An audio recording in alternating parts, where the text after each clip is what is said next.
Hi, I am Katina Horton, the Love and Freedom Toxic Relationship Recovery Coach. And this is the Valley of Grace podcast, helping women reclaim their power, soul, and identity so they will know they're enough. And today's episode is entitled, When We Lack Self-Awareness About What We Need, We Become Toxic to Others. Now, just say, for instance, someone mentions to you, a friend of yours that is, mentions something to you about their current or ex-partner. And there are maybe 2 or 3 other ladies with you guys. So it's a group, let's just say it's a group of 5 women and you are one of those women, right? And so your this particular friend is mentioning all of the crazy things that their partner has been doing. And the behavior sounds obsessive, it sounds controlling, it sounds like it just doesn't make sense. And so everybody in the group are kind of looking around at each other, trying to figure out words to say, trying to figure out how to approach the friend about his behavior and what it is she should do and what they think is going on with him, but they're kind of clueless. And finally, after you go through all of these different things that he's doing, which appears to you as just being just out of control and crazy behavior, so to speak, one of the women in the group, one of the women start questioning you about all of the things that you're telling them that your ex is doing, right? Or your current partner is doing, as I said, right?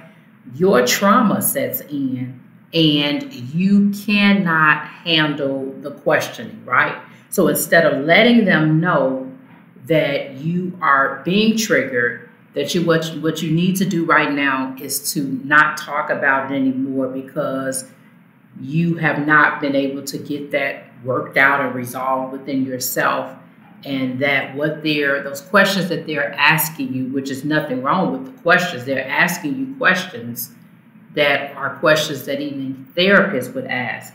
However, you're seeing that you can handle it, and so instead of you letting them know that what you need for that moment, you are being triggered. And then you start gaslighting them by actions, is what I call it. I call it gaslighting by actions, because you start, once they start asking you to expound on what it is he's doing and asking you the why behind it or what it is you feel about it, then you approach them as if they are the ones with the problem, when you were the one who clearly brought it up, right? This is an example of when you don't know, you lack self-awareness, and you don't know what it is that you need.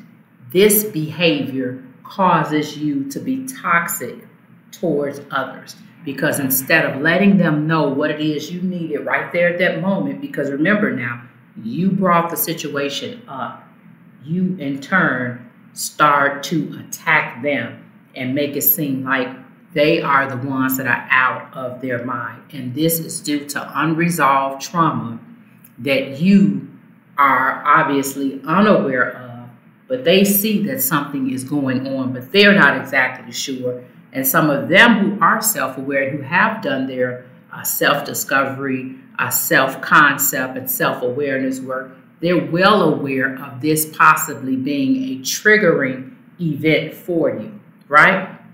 And then we have another situation, and that is, it might be a situation where someone does not like sharing their things, right? And so if this particular person is not in touch with themselves and they don't have a clue that this is the case, and what happens is, when we are not self-aware, it causes a lot of problems, because those of us who are self-aware sit back and think there's no way in the world that this person could not be aware of what it is they're doing. However, if we have not done the work, and when I say done the work, I mean going through our trauma, going back through all of that childhood junk and all of that, the pain of the father wounds and the mother wounds that we've ensued. And we have not gone through that and gone through our insecurities and gone through our shame and gone through dealing with having to grow up poor, dealing with not having clean clothes, or dealing with not having food to eat, all those different things that play a role into being part of who we are, we get to the point that we have lost touch, and we're out of touch. Not lost touch, we never were in touch with ourselves to begin with. We can see what it is everybody else is doing, but we've got a plank in our own eye. That's a good way of that Jesus described in Scripture as far as people who lack self-awareness and they feel that they have the need to judge. So this individual does not like sharing their things, but they're not in touch, and they are not in touch with themselves, right? And so they don't have a clue that this is the case.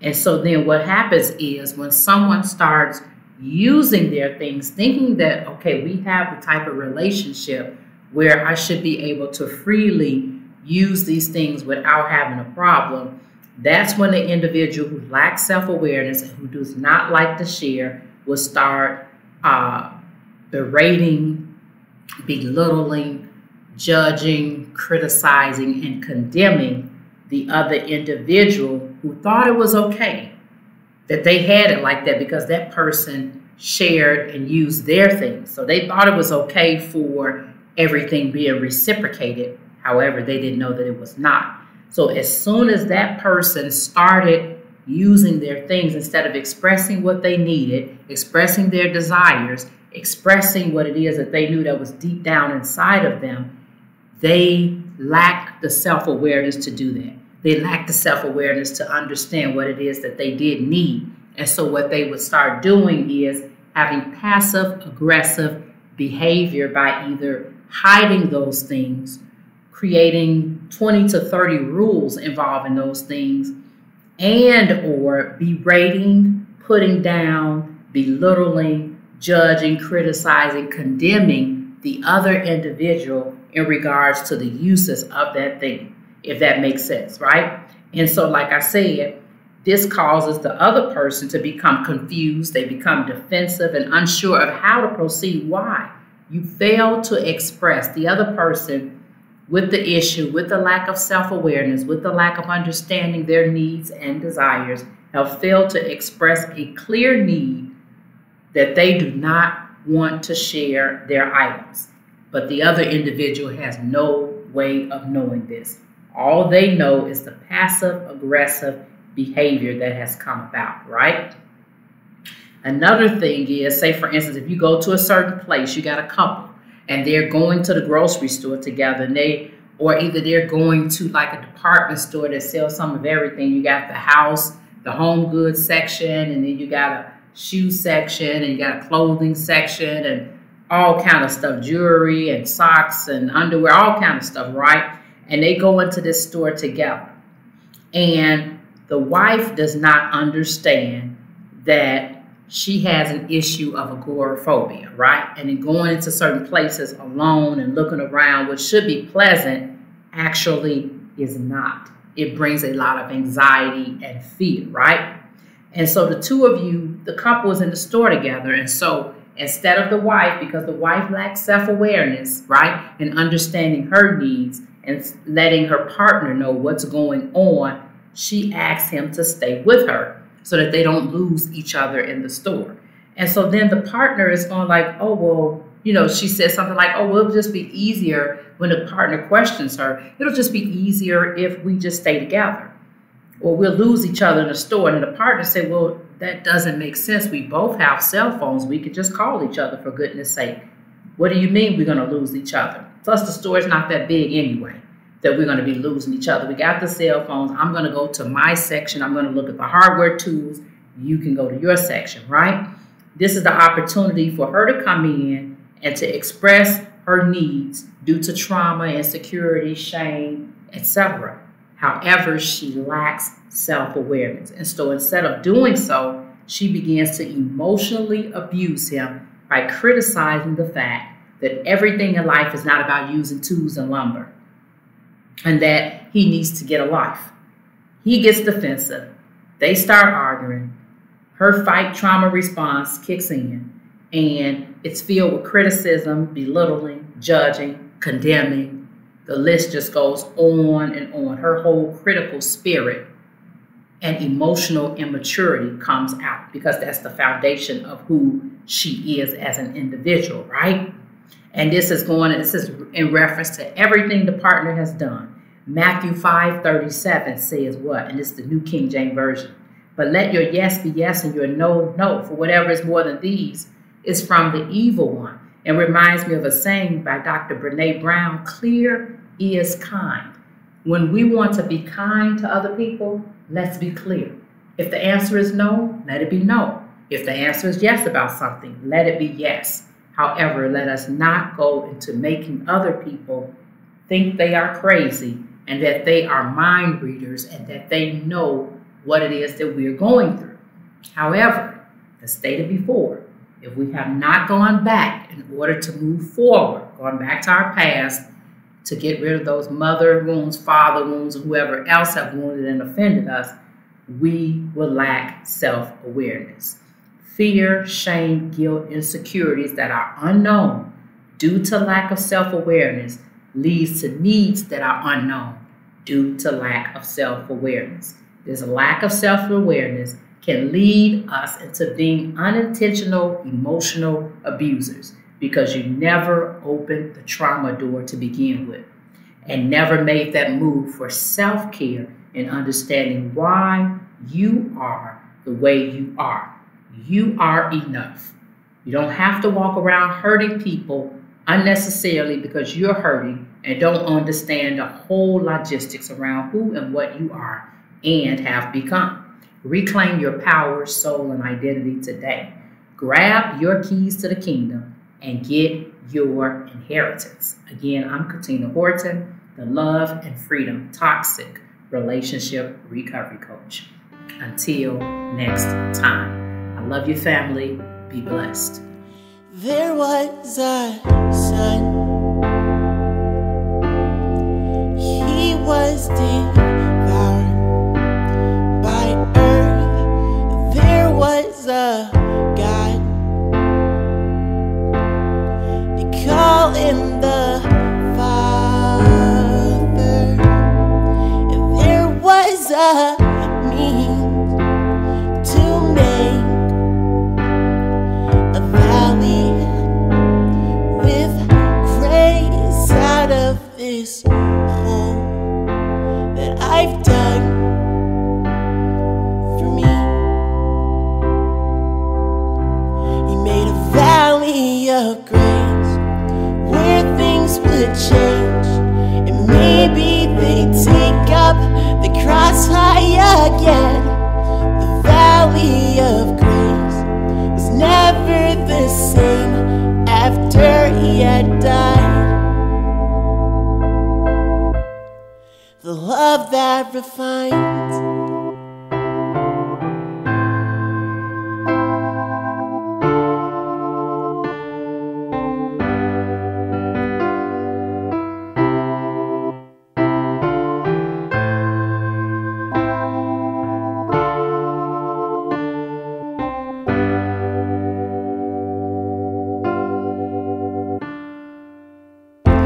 There's no sense in trying to do it on my own.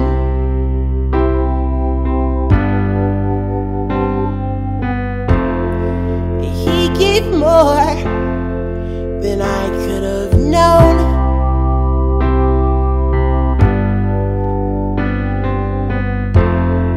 He turned those valleys into places to learn, instead of burn and perish away.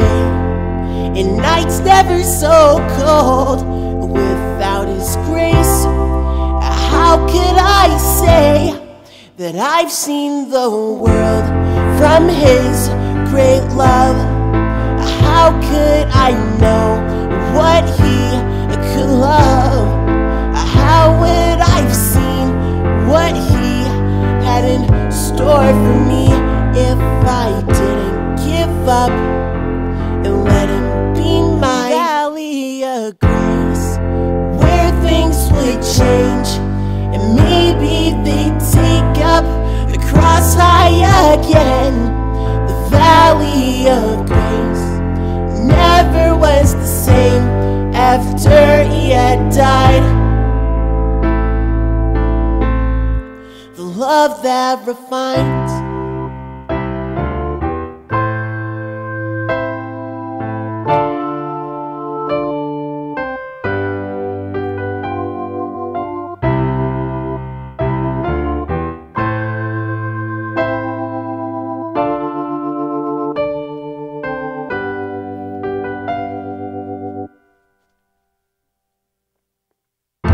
So much I wish I could give back, but I'm not intact to be sharing all of that. You took the price to give me that life, and now it's never gonna fade away. When I see I need more of him, he whispers the sweetest of mercies upon my ears, and I won't go back the way it was again, again, again. And now a valley of grace where things would change. I've seen the lights of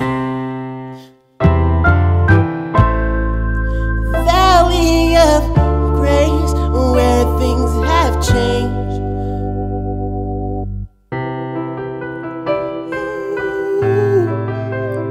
Oh, I've seen so much for me.